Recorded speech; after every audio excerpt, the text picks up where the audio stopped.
शुरू कर। हाँ। श्रीमद् भगवद गीता महात्म्य अध्याय 14। भगवान शिव ने कहा, हे पार्वती, कृपया मुझसे श्रीमद् भगवद गीता के 14वें अध्याय की महिमा अति ध्यान पूर्वक सुनो। सिंहल द्वीप में विक्रम बेताल नाम का एक राजा था। Nothing to do with the Vikram Betal which you know. तुरंत अब कहानी में मत पहुंच जाइएगा, जस्ट एक इंसिडेंटल बात है। शिव जी वो कथा नहीं सुना रहा। ओके, हाँ। एक दिन जब वह शिकार के लिए वन को जा रहा था तो उसने अपने पुत्र तथा 2 शिकारी कुत्तों को अपने साथ ले लिया। जब वह वन में पहुंचा तो उसने एक कुत्ते को एक खरगोश का पीछा करने के लिए छोड़ दिया। जब वह कुत्ता उसका पीछा कर रहा था तो वह खरगोश ऐसा प्रतीत हो रहा था कि मानो वह उड़ रहा हो। वाह। दौड़ते दौड़ते वह खरगोश एक रमणीय आश्रम में पहुंच गया जो अत्यंत शांत था। वहां मृग सुखपूर्वक वृक्षों की छांव के नीचे बैठे थे तथा वानर प्रसन्नता से उन वृक्षों के फलों को खा रहे थे। बाघों के शावक शिशु हाथियों के संग क्रीड़ा कर रहे थे तथा सर्प मोरों के ऊपर रेंग रहे थे। कुछ स्पेशल लगा आपको? यस प्रभु। ये दोनों आपस में द्वेषी हैं, लेकिन सर्प बड़े प्रेम से मोरों के ऊपर रेंग रहे थे। ये एक बहुत अद्भुत घटना हुई। Go ahead. इस वन में महान ऋषि वत्स रहते थे जो श्रीमद् भगवद गीता के 14वें अध्याय के पाठ के द्वारा भगवान श्री कृष्ण की आराधना करते थे। सेकंड पॉइंट, ये जो हम अभी पाठ का उच्चारण, भगवद गीता के पाठ का उच्चारण करेंगे, इससे भगवान की आराधना होती है। और इसी में कंटेक्स्ट में याद रख लीजिएगा, वांग मात्रेण पूजितम न तु बाह्य परिचर्या आदि अपेक्षकम। भगवान का नाम उच्चारण करने से भगवान की पूजा हो जाती, करने मात्र से ही पूजा हो जाती है। और बाह्य पूजा ना भी करे तो भी चलता है। हाँ, एक बात ध्यान रखिए, बाह्य पूजा करने का सामर्थ्य है फिर भी नहीं कर रहा तो गलत बात है। लेकिन मंगल आरती अब दीप है और कहे नहीं बाह्य पूजा दिन अपेक्षकम, पूजा करने की जरूरत ही नहीं, ऐसा नहीं बोल रहा है। अब नहीं है, केवल हरे कृष्ण मंत्र कर रहा है तो वह भी पर्याप्त है। तो थोड़ा सा बैलेंस करके समझ लीजिएगा। तो ये नहीं कि हम ऐसे ही आप लोगों के मतलब थोड़ा सा वजन घटाने के लिए पारायण करा रहे हैं, नहीं, इससे भगवान की आराधना होती है, ये समझना होगा। यस। महाराज वत्स के आश्रम के निकट उनका एक शिष्य श्रीमद् भगवद गीता के 14वें अध्याय का पाठ करते समय अपने चरण धो रहा था अतः उस स्थान की भूमि गीली हो गई थी। तभी वहां वह खरगोश दौड़ते हुए आया और कीचड़ में फिसल गया।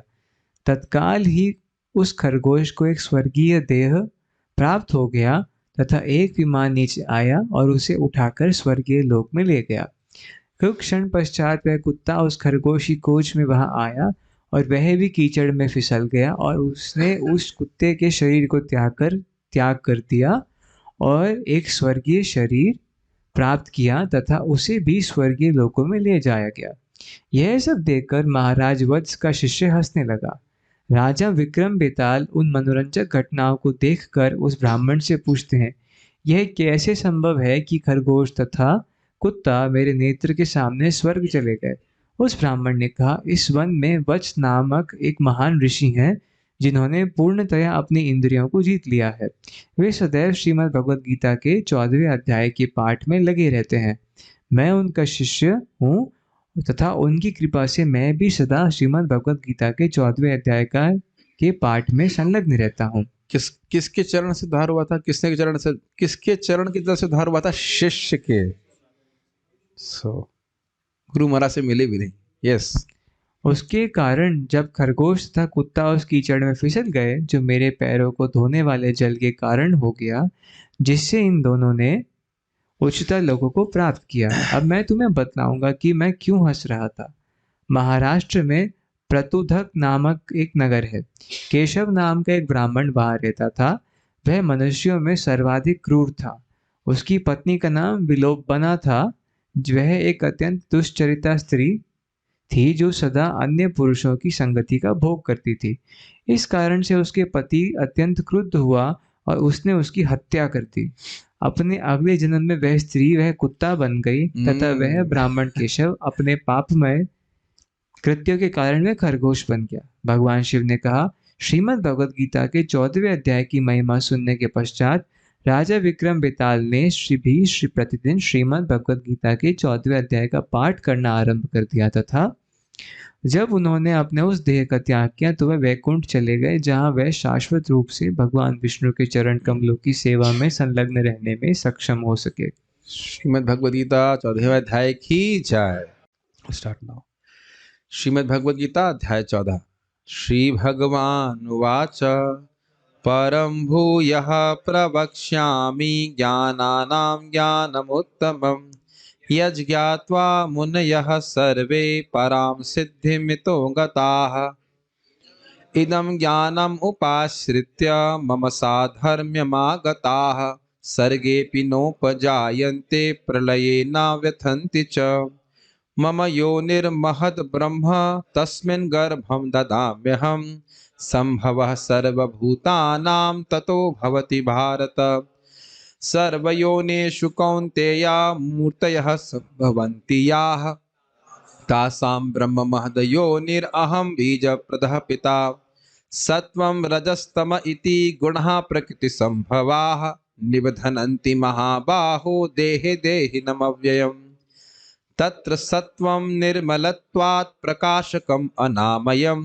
सुखसंघेन बध्नाति ज्ञानसंघेन चानघ रजो रागात्मकं विद्धि तृष्णासंगसमुद्भवम् तन्निबध्नाति कौन्तेय कर्मसंगेन देहिनम् तमस्तु अज्ञानजं विद्धि मोहनं सर्वदेहिनां प्रमादालस्य निद्राभिस्तन्निबध्नाति भारत सत्वं सुखे संजयति रजः कर्मणि भारत ज्ञानमावृत्य तु तमः प्रमादे संजयत्युत रजस्तमश्चाभिभूय सत्वं भवति भारत रजः सत्वं तमश्चैव तमः सत्वं रजस्तथा सर्वद्वारेषु देहेऽस्मिन् प्रकाश उपजायते ज्ञानं यदा तदा विद्याद् विवृद्धं सत्वमित्युत लोभ प्रवृत्तिरारंभ कर्मणाम् अशमः स्पृहा रजस्येतानि जायन्ते विवृद्धे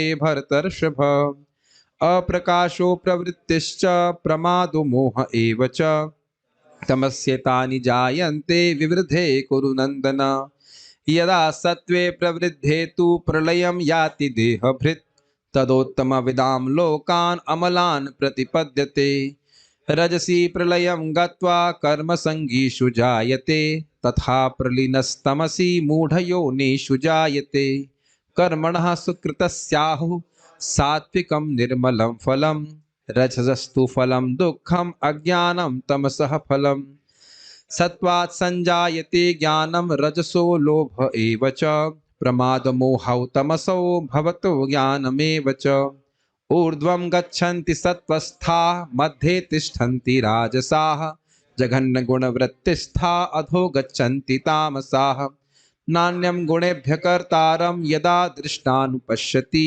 गुणेभ्यश्च परं वेत्ति मद्भावं सोऽधिगच्छति गुणानेतान्यतीत्ययतीन् देहि देह समद्भवान् जन्म मृत्यु जरा दुःखैर्विमुक्तो मृतमश्नुते अर्जुन उवाच कैर्लिङ्गैस्त्रीन् गुणान् एतान् अतीतो भवति प्रभो किमाचारः कथं चैतान् स्त्रीन् गुणान् अतिवर्तते श्रीभगवानुवाच प्रकाशं च प्रवृत्तिं च मोहमेव च पाण्डव न द्वेष्टि सम्प्रवृत्तानि न निवृत्तानि काङ्क्षति उदासीनवदासीनो गुणैर्यो न विचाल्यते गुणा वर्तन्त इत्येवं योऽवतिष्ठति नेङ्गते समदुःख सुख स्वस्थः समलोष्टाश्मकाञ्चनः तुल्यप्रिया प्रियो धीरस्तुल्यनिन्दात्मसंस्तुतिः मानापमानयो तुल्यस्तुल्यो मित्रारिपक्षयोः